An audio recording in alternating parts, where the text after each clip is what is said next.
In today's video, I'm going to teach you how to lock a column in Google Sheets. Locking a column is a great way to prevent accidental edits, especially when you're collaborating. It keeps your key data safe while still allowing people to work around it.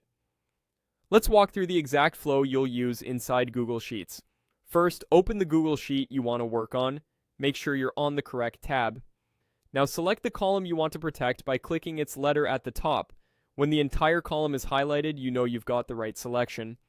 Next, head up to the top menu and click Data. From that dropdown, choose Protect Sheets and Ranges. This opens a panel on the right side of your screen where you control protection settings.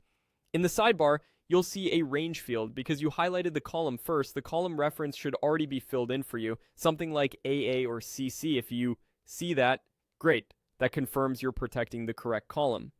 If needed, you can also confirm the selection by clicking the highlighted reference in the panel so it reflects your chosen column.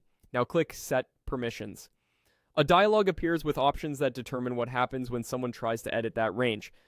For this walkthrough, choose Show a Warning when editing this range. This is a gentle safeguard. It doesn't block edits completely, but it prompts users with a warning so they think twice before changing anything important. It's perfect for shared sheets where most collaborators should be careful but still have flexibility. Click Done to apply the protection.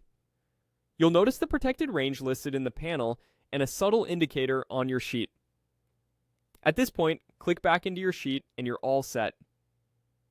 If someone tries to edit that column, they'll see a warning message first, which helps reduce mistakes without interrupting normal work. A few quick tips to keep in mind. The warning option is best for teams that trust editors but want a safeguard against slips. If you ever need stricter control, there is also an option to limit who can edit the range, which fully blocks changes for others. Protection applies to editors who already have access to the sheet. It doesn't change sharing permissions.